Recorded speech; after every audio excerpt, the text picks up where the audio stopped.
Before we begin this video, I would just like to acknowledge that my voice will sound quite scratchy and somewhat auto-tuned because I was at my very first live show the night before and apparently my voice and throat is not used to chewing anymore. With that said, I hope you enjoy the video. I am digging this look today. I'm feeling back to my old spicy self and I am enjoying every minute of it. How long will it last? Who knows? Hello everybody, welcome back to my channel. My name is Cherry Cheeks and today we are going to talk a little bit about shows. We see lots of shows springing back into action, live shows, full force, magic is in the air, some anxiety is also painted on all of those shows from all sides. There is a lot going on with burlesque right now that the pandemic is slowly kind of trickling out. If you are watching this a couple of years down the line, you might be like, I remember those days. Maybe the pandemic is still going on and it's longer than we all were hoping for, because that seems to be the case this whole year. Anyways, shows are coming back. If you're brand new to burlesque, maybe you just want to see what does burlesque look like on a whole. And so today we're going to talk about, is burlesque diverse? Let's see.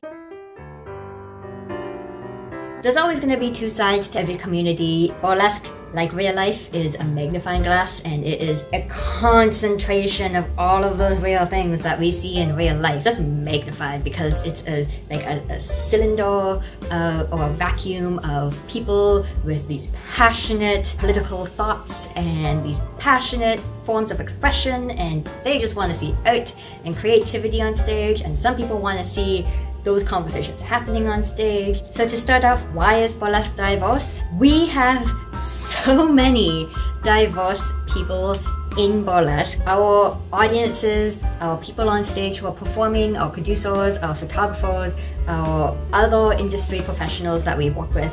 We see people from all walks of life, all backgrounds. We have shows that are dedicated to uplifting specific voices, and we have shows that are dedicated to creating those safer spaces. All of our identities are intersectional. Even within those backgrounds, we are diverse, and that goes with anything. So we have performers who are queer and non-binary and transgender and agender and all over the gender spectrum. We have people with disabilities, whether they are visible or invisible disabilities, and people who are neurodivergent on stage. And we have people who are from all different ranges of body sizes and ages. We have people who, depending on what country you live in, they might be jumping into burlesque as soon as they're 19 in Canada, or in the States as soon as they're 21. Other countries, I'm not too sure, but maybe you have people jumping into burlesque. They've known about it since they were young and they were just ready, waiting for the time to shine. And some people, maybe they're just joining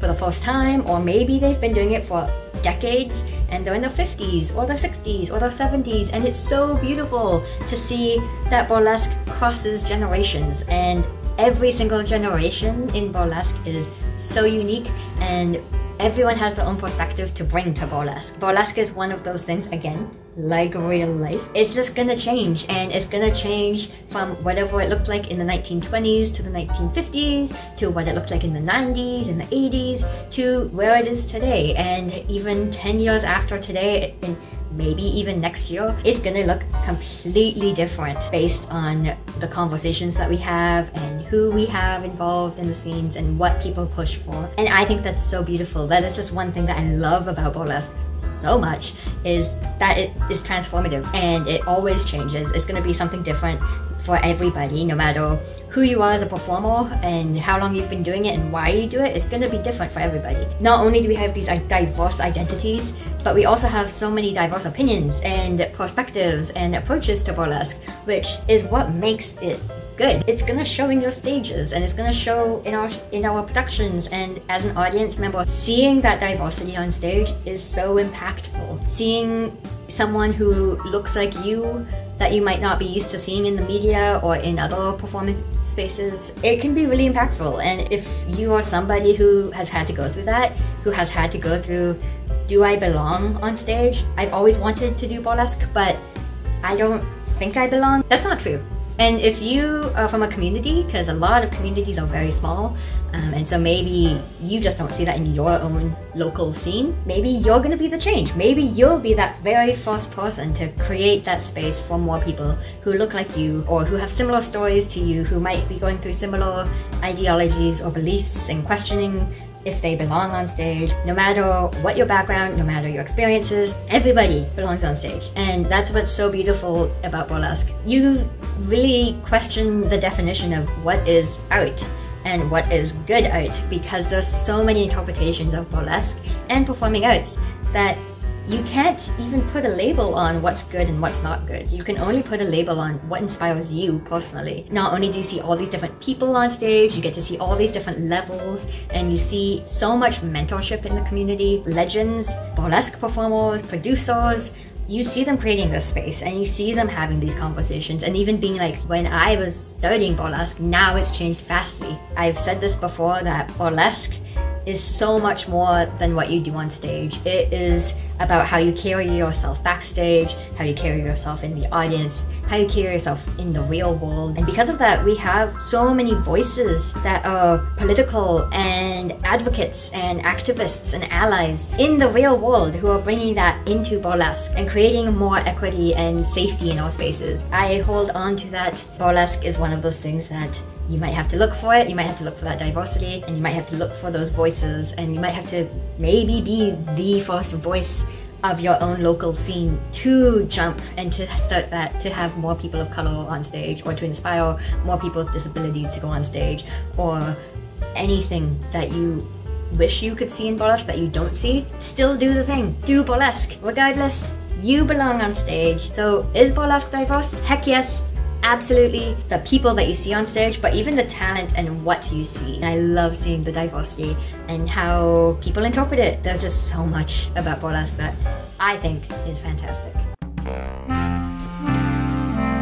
Alright, now that we got that out of the way, I just have a really special place in my heart for it. However, as much as I want to, I'm not going to sugarcoat burlesque. Like I said, we are a magnifying glass. This is not a magnifying glass, but we are a magnifying glass of real life, hyper-focused into one community or multiple scenes or one industry or whatever you want to call it. We are going to have conversations come up, or we are going to have performers who cross boundaries in a very, very, very unhealthy way and dangerous way.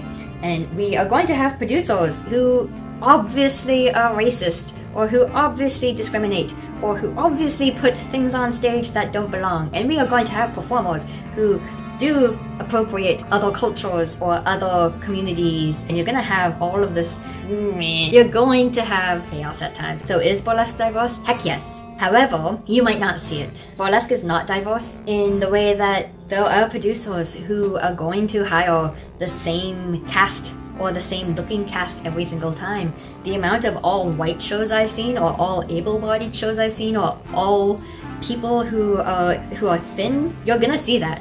And it's really frustrating at times, because we advertise burlesque all the time about everybody belongs. No matter what your body looks like, or what you look like, or your background, or anything, like, everyone belongs. And we advertise burlesque as this empowering thing. Screw the media image.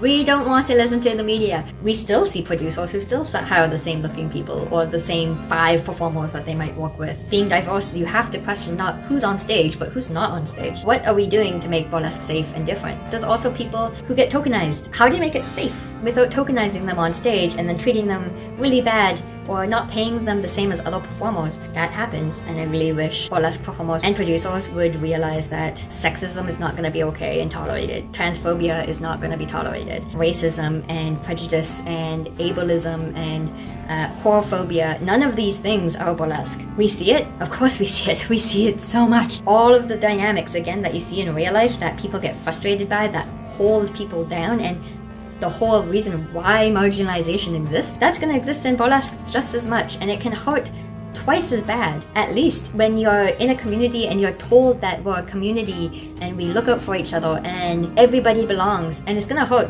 so much, and it's going to make you feel even more isolated at times when you don't see that and you say, what community? I encourage anybody, if you're from a marginalized community, to just understand that what you're getting into is going to be difficult. The art that you have to bring to burlesque and the voice that you have to bring to burlesque belongs, and it is gonna be powerful. Know that you're not alone. You're not the only person who's going through any difficulty. If you are somebody who finds that, you do have a large community of us who are here to support you. We do have a huge, diverse community. You just might not see it. And so if I'm a producer, what do I do? If you're a producer, you might have to reach out to performers outside of your local scene. If you have a very small burlesque scene in your local community, and if they all look the same, if none of them have a background that's different than yours, you are going to have to hire headliners and feature performers from outside of your town and pay them their worth. Create policies that you look at every single year, annually, these living documents on diversity and inclusion, or how to make safer spaces in your community. Those might have to include steps that hold yourself and your team accountable. Another thing is, if you hire a photographer, make sure they know how to photograph.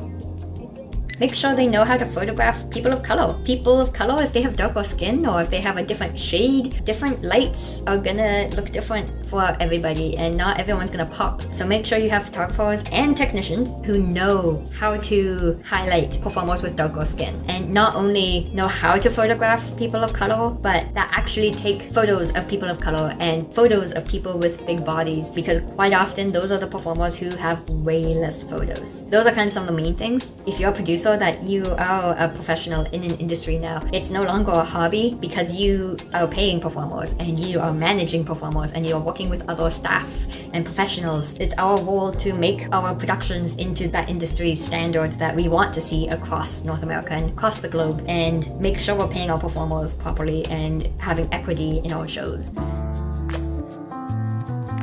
So those are some of my thoughts. Burlesque, is it diverse? Heck yes, the diversity is there. The inclusion and the desire for it is there. But do we have a long way to go? Yes, we have a very long way to go before we actually see across the board that diversity in every single show with every single production, and we remove any kind of appropriation on stage, or any kind of inappropriate act on stage, or any kind of inappropriate behavior backstage. It's one of those things that the longer you're in burlesque, the more you're gonna see of both. The more you're gonna see that beautiful, sparkly, magical aspect of burlesque. At the same time, the more you're gonna see of just how much we have to work with, and how much we have to fix, and how much we have to change and deconstruct, and maybe completely abolish altogether some aspects. If you have any questions or comment down below. Do you even think burlesque is diverse? I would love to see if you think that. I would love to see if you think that burlesque is diverse or not, and why, and also what you think we could do or what we need to change it. There's been lots of performers, especially from marginalized communities, who've been saying for years, decades. There's always been performers who have been speaking up and saying this is exactly what we need, and there's producers and other performers who haven't been listening. Till the next time, I look forward to seeing you. I hope you all take the time to look and reflect on your own productions, maybe even look at your own burlesque, and start to have that conversation with yourself of demanding what you deserve and not settling for anything less. I'm really excited for burlesque to come back. I'm optimistic that things are going to change, and we will see a lot of positive change. And until next time, enjoy burlesque if it's coming back. Bye!